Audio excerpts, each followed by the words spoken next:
Un avion commercial vide pèse autant que 100 grandes voitures. Et avec des passagers, des bagages et du carburant, son poids est encore plus élevé, facilement celui de plus de 150 voitures.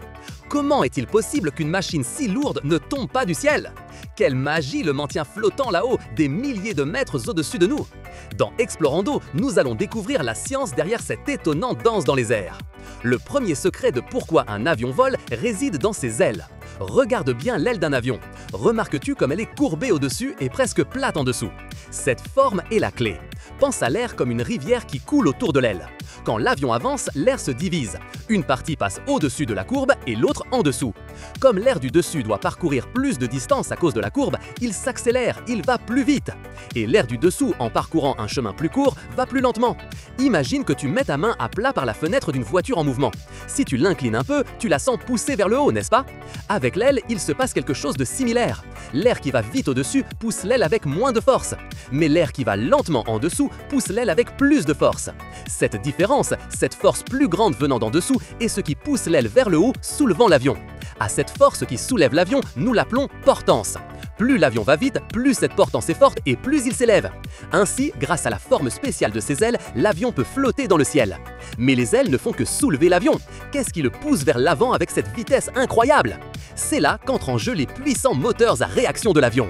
Ils sont comme de gigantesques ventilateurs qui font bien plus que simplement déplacer l'air. Pense à eux comme un grand tube qui aspire l'air par l'avant comme un aspirateur géant. Cet air aspiré est comprimé, il est énormément serré à l'intérieur du moteur. Ensuite, il est mélangé avec un type spécial de carburant et s'allume, créant une petite explosion contrôlée. Cette explosion produit une énorme quantité de gaz chaud et sous haute pression. Ces gaz ardents sont expulsés à une vitesse incroyable par l'arrière du moteur. Imagine un ballon que tu gonfles et que tu lâches ensuite. L'air sort d'un côté et le ballon est propulsé dans la direction opposée. Les moteurs de l'avion fonctionnent de la même manière. En poussant les gaz vers l'arrière avec force, le moteur est poussé vers l'avant avec la même force. À cette force qui pousse l'avion vers l'avant, nous l'appelons poussée. Plus les moteurs génèrent de poussée, plus l'avion vole vite et par conséquent, plus ses ailes produisent de portance. Ainsi, les ailes le soulèvent et les moteurs le propulsent. Mais comment un pilote sait-il où aller et comment maintient-il l'avion stable lors d'un si long voyage? L'avion a besoin d'un cerveau pour savoir où il se trouve et de muscles pour tourner ou changer d'altitude. C'est là qu'interviennent les systèmes de navigation et le contrôle de vol. Les pilotes ne pilotent pas l'avion en regardant simplement par la fenêtre, ils utilisent de nombreux écrans et boutons. Une partie essentielle est le GPS, comme celui de votre téléphone mais beaucoup plus avancé. Ce système connaît la position exacte de l'avion à tout moment en utilisant des signaux provenant de nombreux satellites dans l'espace. Il y a aussi des radios spéciales qui permettent aux pilotes de parler avec les tours de contrôle au sol. Les tours de contrôle sont comme les policiers de la trafic du ciel. Elles indiquent à l'avion quand décoller, où aller et quand atterrir pour éviter les collisions avec d'autres avions.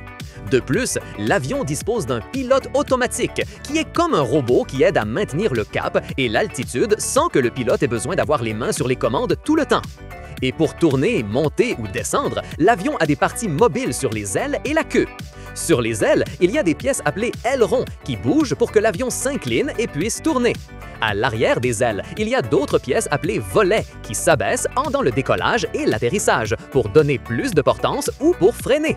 Et sur la queue, il y a une ailette verticale appelée gouvernail de direction qui aide le nez de l'avion à tourner à gauche ou à droite, comme le gouvernail d'un bateau. Toutes ces parties sont contrôlées avec le manche dans le cockpit du pilote et aussi avec les ordinateurs du pilote automatique. Ainsi, le mystère de la façon dont un avion vole n'est pas de la magie, mais une combinaison ingénieuse de force et de technologie. Ces ailes, avec leur forme spéciale, utilisent l'air pour le soulever, une force que nous appelons portance. Ces moteurs puissants le poussent vers l'avant avec une force appelée poussée en expulsant des gaz chauds vers l'arrière. Et les systèmes de navigation ainsi que les parties mobiles de ses ailes et de sa queue le guident et le maintiennent stable sur sa trajectoire.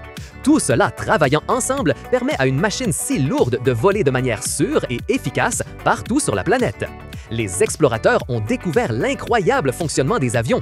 Si vous avez aimé ce voyage dans le ciel, mettez un gros j'aime à cette vidéo. N'oubliez pas de vous abonner à Explorando pour continuer à découvrir les secrets du monde. Et dites-nous dans les commentaires quel autre mystère vous aimeriez que nous explorions. Partagez cette vidéo avec quelqu'un qui aime voler.